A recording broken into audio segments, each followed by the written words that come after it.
Hola mis queridos amigos de Humo y Espejos, aquí estoy nuevamente con otro podcast. Por supuesto que esto no pretende ser verdades reveladas, sino darnos pautas para analizar y para debatir y para tratar de entender el mundo que nos rodea, mirando un poco de cómo se gestaron las situaciones que justamente no son cotidianas, las que vemos todos los días en los diarios. Todo tiene un origen, todo tiene una gestación. Como dijo Francisco Luis Bernardes, lo que el árbol tiene de florido vive de lo que lleva sepultado, y eso es una gran verdad. Tenemos que hablamos ya en un podcast de cómo se manipula la historia para engrandecer a unos y minimizar a otros. Hablamos de cómo Europa pasó de ser cola a ser cabeza. Hablamos también de cómo se manipuló a la gente para favorecer el desarrollo de la revolución industrial. Bueno, ahora vamos a hablar un poco sobre formas de gobierno. ¿Cuál fue la más exitosa a lo largo de la historia? Y esto nos va a permitir también entender un poco lo que sucede en la realidad cotidiana. Hay una forma de gobierno que fue ya planteada en su momento por Aristóteles, por Platón primero y por Aristóteles después. Ellos la llamaron aristocracia. De Aristoi, que son los mejores, Kratos, gobierno. O sea, básicamente gobierno de los mejores, lo cual es una verdad de perogrullo. ¿Quién va a querer que lo gobiernen los peores? Esto es cae Maduro, no quiero que me gobierne un cuadrado o un malo, quiero que me gobierne un sabio y uno bueno. Ahora, el tema es cuál es la medida que una sociedad utiliza para determinar quiénes son los mejores y quiénes son los peores. Bueno, existen muchos criterios. Podría basarse en cuestiones religiosas o morales, podría basarse en cuestiones de conocimiento académico.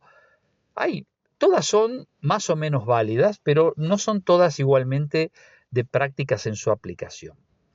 Bueno, hubo una forma de gobierno que es la aristocracia conocida también como talasocracia, que ahora voy a explicar de qué se trata. Talas en griego quiere decir mar, los gobernantes del mar, pero en realidad se refiere a los comerciantes ultramarinos. Bueno, así arrancamos con una sociedad muy rica y muy exitosa en su momento, que fue Cartago. Luego tenemos la República Romana. Luego tenemos Venecia, la República Veneciana. Y en tiempos más cercanos, obviamente, tenemos a Inglaterra y por último, a sus hijos directos y ahora a sus patrones, los Estados Unidos de América. Bueno, ¿qué han tenido en común estas sociedades? Todas estas sociedades han tenido en común que se han manejado con gobiernos aristocráticos. Y ese gobierno aristocrático, ese aristoi, ha sido decidido con la medida del éxito comercial, con la medida del éxito económico. Y ese éxito económico indudablemente estaba relacionado con el desarrollo del comercio y de las finanzas. Esto es fundamental. Así funcionó Cartago, así funcionó Roma. Los famosos optimates de Roma, que sería el equivalente a Aristoi en griego, los optimates, los mejores, eran justamente gente que se había enriquecido durante el desarrollo de la República, en general, comiéndose a los pequeños y medianos productores agrarios. En ese momento la tenencia de la tierra era la principal fuente de riqueza. Se lo fueron comiendo utilizando los recursos que obtenían por medio de las distintas conquistas. Ellos, al manejar el Senado, que era el gobierno, desde allí arreglaban y amañaban el reparto de las riquezas conquistadas, donde un poquito iba para el pueblo romano, que se vio mejorado indudablemente sus condiciones de vida, y la parte del león quedaba en manos de estos, que usaron este sistema para irse de a poco apropiando de cada vez más tierras. Al principio Roma era una especie de mosaico de pequeños productores, cuyos dueños, además de labrar la tierra la mitad del año, formaban parte del ejército la otra mitad. Cuando las campañas se fueron extendiendo, se fueron haciendo cada vez más lejanas, cada vez se hizo más difícil esa situación, y después vino la invasión de Aníbal durante la Segunda Guerra Púnica, y esto dio las bases y las condiciones para que el gobierno romano se hiciera cada vez más fuerte, y quizás nunca Roma fue tan bien gobernada como durante la crisis de la Segunda Guerra Púnica y su periodo inmediato posterior. Pero eso también tuvo un precio, y el precio fue justamente el empobrecimiento de los pobres y el enriquecimiento de los más ricos.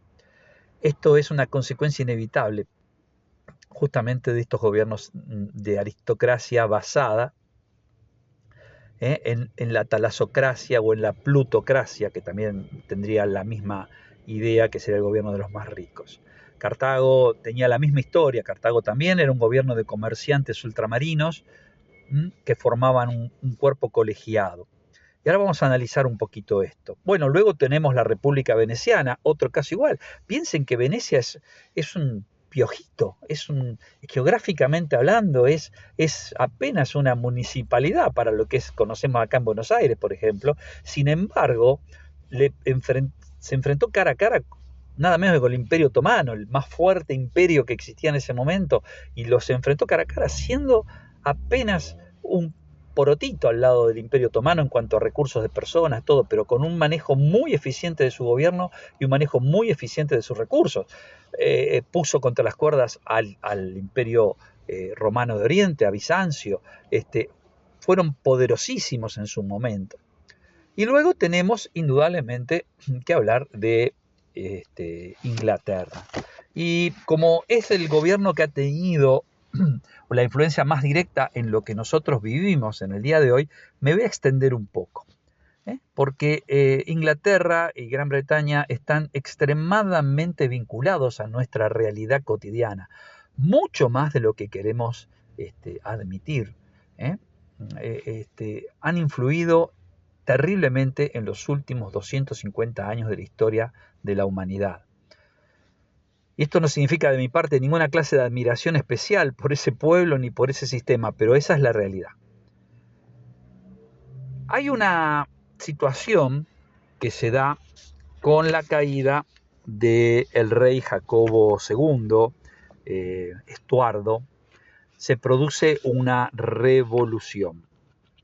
Esa revolución hace caer a ese monarca Estuardo, católico acérrimo católico, lo hace irse del país y pasar el gobierno a manos de una de sus hijas, que se llama Ana, y que cogobierna con su esposo, que no es otro que William de Orange, que era, digamos, la autoridad máxima de otro país que también entra en esta categoría de gobierno aristócrata, que es Holanda, o los Países Bajos.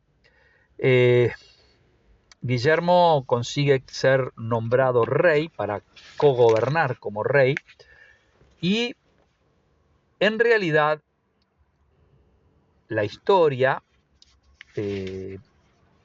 lo tiene que correr hacia un costadito, porque nunca más, desde ese momento en adelante, nunca más los reyes de Inglaterra tuvieron verdadero poder real. Tuvieron influencia, naturalmente, tuvieron que ser tenidos en consideración, pero el verdadero poder nunca más estuvo en manos de la monarquía. Desde ese momento Inglaterra solo fue una monarquía desde la ficción, desde el cartón, una monarquía solamente desde lo teatral, pero en la realidad se convirtió en una república aristocrática, manejada justamente por una casta millonaria, rica, que manejó absolutamente todos los negocios y toda la riqueza que entró en Inglaterra. Esa victoria fue una cosa que se fue madurando a lo largo del tiempo. Poco a poco esa casta fue estrangulando a la monarquía, hasta que llegó la eclosión en esta situación que se da con Jacobo II. Gobierno aristocrático quiere decir gobierno por una clase limitada, y en este caso la clase más pudiente. es una característica de que en estas sociedades la clase más pudiente es reverenciada por los demás ciudadanos. De esa manera, esa aristocracia es sustentada desde abajo. Su fuerza reside en el deseo de los gobernados de ser gobernados en esta forma, por lo que llamaríamos la gente de bien.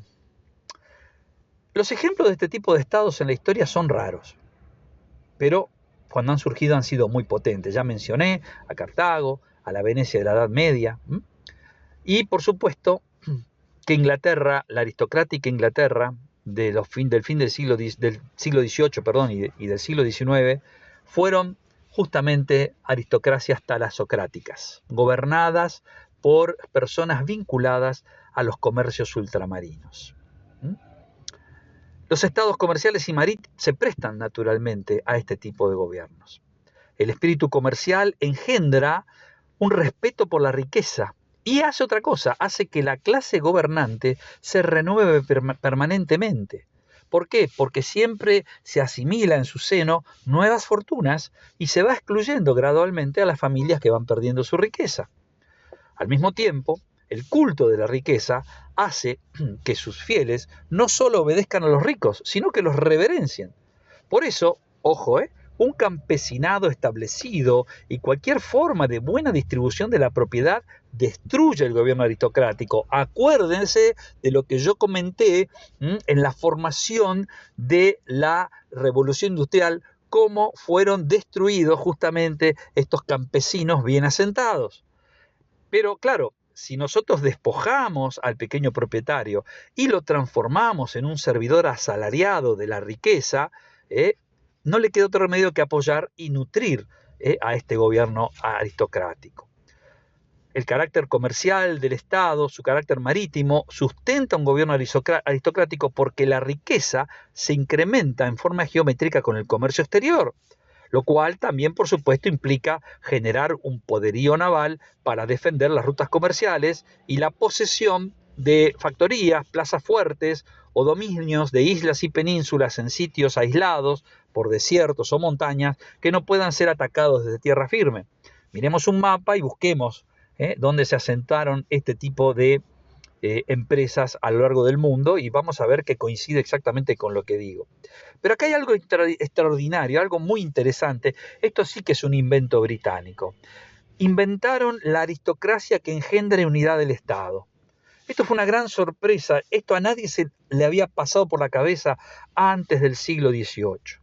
Hasta mediados del siglo XVII, los hombres inteligentes, todos ellos, daban por sentado que la unidad solo podía ser preservada por un gobierno central, monárquico y fuerte. De allí aparecieron epónimos, como sería la monarquía de Luis XIV en Francia, que sería, digamos así, el mejor ejemplo de esto. Los hombres ricos por instinto habían conspirado para despojar a la realeza. La revolución que se le hace en primer lugar a Carlos I, el que le terminan cortando la cabeza, se lo hacen millonarios como Lord Hampden y su primo Cromwell, que termina haciéndose gobernante. Y es interesante porque esta gente, estas personas de bien, se dan a sí mismos el nombre de pueblo. Todos somos fulanos, todos somos menganos. Aquí todos fuimos el campo en un momento determinado. Eso es típico movimiento de las castas aristocráticas. Hacen notar que, de acuerdo a una moral abstracta, el pueblo tiene derecho a gobernar. Pero en la práctica, la aristocracia une solamente a una clase al gobierno. El resto mira de afuera. Bajo la égida de esta aristocracia, Inglaterra se fue convirtiendo en una cosa monolítica y en 6 generaciones se transformó en un bloque de granito. La unidad inglesa se consolidó con varios factores. Uno fue la expulsión de la iglesia romana. Esto quedó totalmente destruido en 1688 y ya los nietos de los que gobernaban en esa época ni se les hubiera cruzado por la cabeza asociarse o acercarse a la iglesia romana. Inglaterra es la única de las naciones modernas que ha disfrutado de completa unidad moral debido a la aristocracia y a la exitosa extirpación de toda otra forma de fe. Hay otros dos rasgos interesantes en este gobierno aristocrático. La continuidad, y acá es muy importante entender esto. La casta gobernante nunca se extingue. Está bien informada, mejor que todos, en especial sobre asuntos extranjeros. Sus miembros viajan, mantienen estrecho contacto entre sí y en lo fundamental, todos persiguen el mismo objetivo, es decir, cuidar el negocio. No se olviden sobre todo que esto en el siglo XVIII, en el siglo XIX, era un privilegio de muy pocos. La gente no podía viajar si no era rica, la gente no estaba informada si no era rica. Esta casta tenía el manejo de la información y el manejo de los contactos exteriores. Y además, un Estado aristocrático es tan devoto del orden, observe esto, como opuesto a la justicia. La justicia y el orden son necesarios en la sociedad humana, pero depende de donde usted ponga el énfasis, se obtienen diferentes clases de estados. Las leyes se hacen o bien para que los buenos puedan vivir entre los malos o para que los ricos puedan vivir entre los pobres. El segundo tipo de leyes corresponde exactamente a un estado aristocrático. Las leyes dictadas por las castas superiores en sus asambleas o interpretadas por ellas a través del manejo de la magistratura son las que tienen dominio sobre la consideración de la moral general. Al mismo tiempo, una aristocracia genera instituciones nacionales duraderas y numerosas. En la Inglaterra aristocrática, todas las cosas tenían cierta tendencia a convertirse en instituciones nacionales, hasta un deporte. Y observemos lo que pasa en la sociedad de hoy. Entendamos. Además, hay una cuestión muy importante. En un estado aristocrático, los individuos, por grande que sea su talento, llámense grandes almirantes, generales, estadistas, tienen escasa importancia. Es su clase, la corporación social a la cual pertenecen o dentro de la cual son admitidos, la que moldea el Estado y su suerte. A este respecto, el énfasis entre los diferentes grupos, por ejemplo, que gobernaron Inglaterra, Tories y Whites, lo podemos ver reflejado en los dos grupos que manejan hoy los Estados Unidos, demócratas y republicanos, donde solamente hay una cuestión de matices, pero nunca una diferencia de fondo importante. Estados Unidos heredó exactamente el mismo sistema británico. Le dio un formato propio, pero en esencia es lo mismo. Por eso han tenido escasa importancia en Estados Unidos quién fue presidente en un periodo o en otro. Modificaron cuestiones cosméticas, le dieron un poco más de énfasis a una política que a otra, pero en definitiva, lo básico, lo fundamental, nunca varió. Y esta es la gran verdad. Y donde hubo alguno que quiso romper el molde, como pasó por ejemplo, con John Kennedy, bueno, ya sabemos la solución que se les ha aplicado. Inglaterra básicamente desarrolló luego una gran enemistad con Francia, porque precisamente Francia era en ese momento, fines del siglo XVIII, principios del siglo XIX, la única potencia que le podía hacer sombra. Las demás, por distintas razones, y no voy a hacer de esto un tratado de historia, habían quedado relegadas. Francia sí tenía una gran flota, igual que Inglaterra. Francia sí tenía colonias y asentamientos como Inglaterra. Lo que no tenía Francia, que sí tenía Inglaterra, era este gobierno talasocrático, gobernado precisamente por esa élite, que en el caso de Francia era nada más que una monarquía y una nobleza de la sangre, que de ninguna manera se puede equiparar justamente a la eficiencia de este tipo de estados. Por eso Inglaterra se apoderó del mundo y por eso sus descendientes directos, los Estados Unidos, se apoderaron del mundo. No hay otra razón para ello. ¿Cuánto durará esto? Bueno, en general, este tipo de gobiernos han sido estables en el periodo que les ha tocado gobernar. Piensen que la República Romana, prolongada luego en el Imperio, desde las guerras púnicas, cuando se asentaron, durante casi 500 años no tuvieron conflictos internos. Cartago desapareció porque fue aplastada por un poder similar que era Roma, pero si no hubiera durado mucho más. Venecia subsistió mientras que el Mediterráneo siguió siendo el eje del gobierno del mundo. Cuando el eje del gobierno del mundo pasó al Atlántico, Venecia cayó, desapareció, se sumió en una decadencia inevitable, porque se le acabaron los negocios. Así le pasó a todas las potencias mediterráneas en manos de las potencias atlánticas. Piensen que justamente a las grandes potencias mediterráneas, Venecia, Génova, Aragón, Barcelona, manejada el imperio de Barcelona con Aragón, para decir algunos, inclusive los turcos otomanos, todos ellos quedaron relegados al surgimiento de Portugal, España, Holanda, Inglaterra y Francia, que son potencias atlánticas. El eje de los negocios pasó por el Atlántico. Bueno, no quiero extenderme demasiado en este post, porque el anterior fue cortito y me retaron un poco, pero bueno, vamos a ir redondeando. Lo que quiero establecer en esto es esta tesis.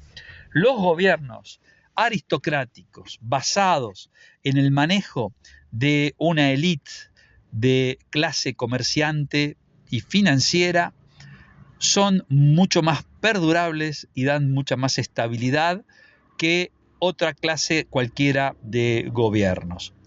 Con lo cual no estoy haciendo un juicio de valor de si son mejores o peores para su pueblo. En general, para las clases bajas son los peores. Y las clases medias se dividen entre aquellos que sufren con los de abajo, que son clase medieros aspiracionales, que se convierten en los famosos sojeros de maceta. Y si a alguno le toca el sayo, que se lo ponga porque le corresponde. Bueno, queridos, podemos ver esto también reflejado en nuestro país hoy. Que Dios les bendiga, que Dios les guarde y que tengan una hermosa semana. Hasta pronto, hasta la próxima.